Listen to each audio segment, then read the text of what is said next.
Hey guys, Dr. Cobra for the Nefarious League, back with Game 3 of the second semifinals in the Eagle Open.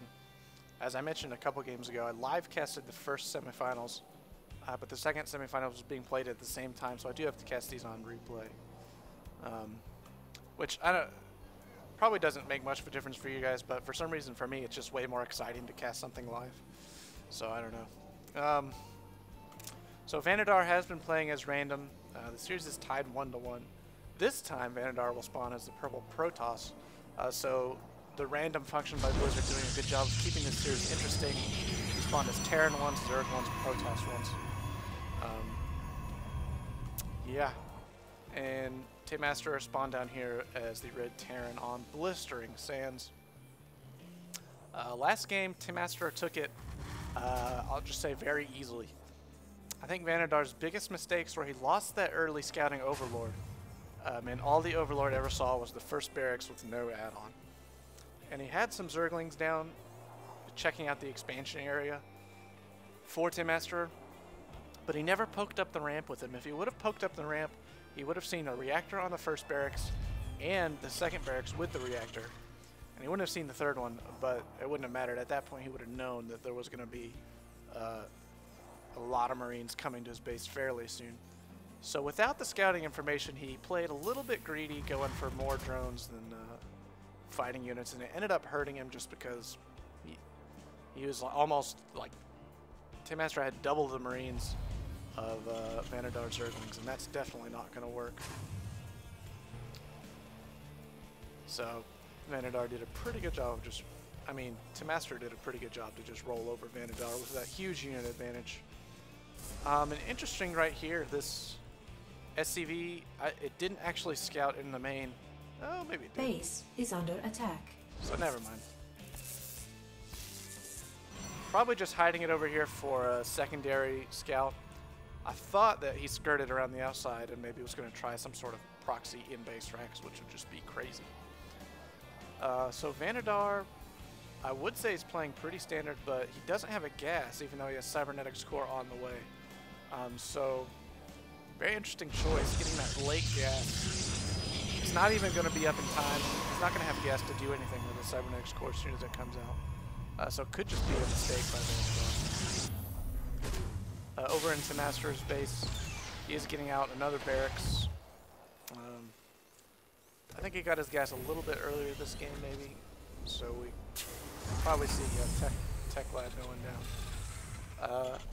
Probably going to see more Marauders than the last game, just because Marauders do so well against Stalkers, and of course with the concussive shells they do really well against Zealots as well. So very early expansion here for Vanidar, going 1 gate expand. I guess I've seen this some recently, but I don't know, I've always been scared to do it. But right now it looks like Vanidar is perfectly fine. There's only, are there any units out? There's 1 Marine out for Tehmasterer. So a good decision there by Vanidar in this case.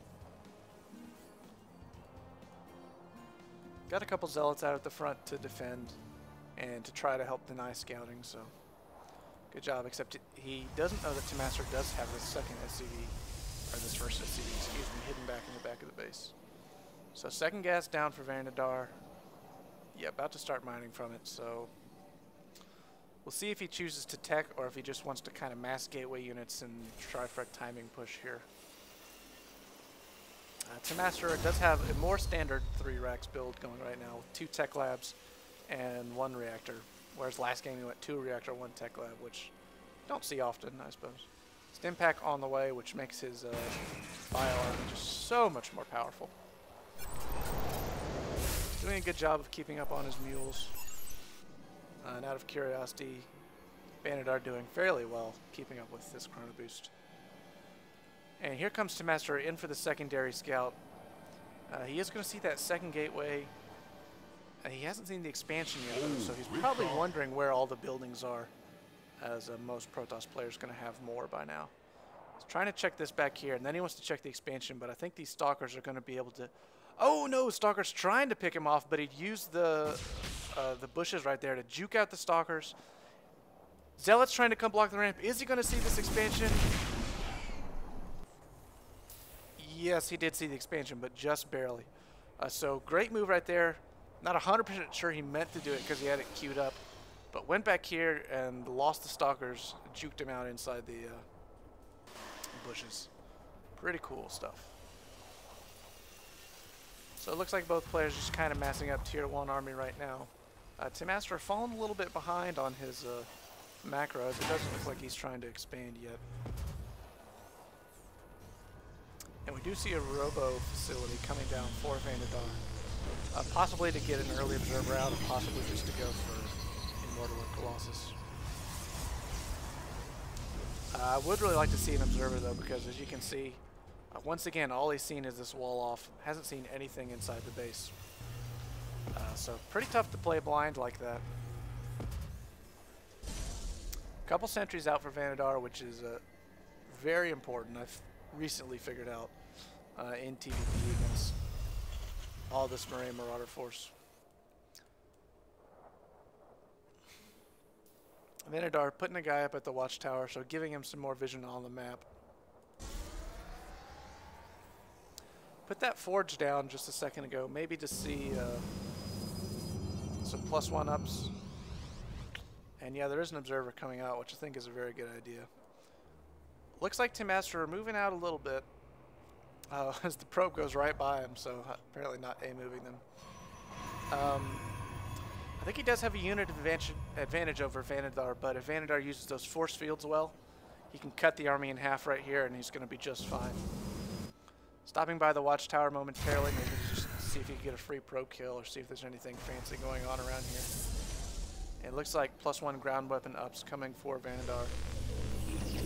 He does have a 4th gateway up, and he is chrono boosting out an Immortal, which does very well against this heavy Marauder army. It looks like he's going to go for the back door, but Vanidar, good forethought, put this pylon up here and actually had a probe right here. So he's going to see this coming.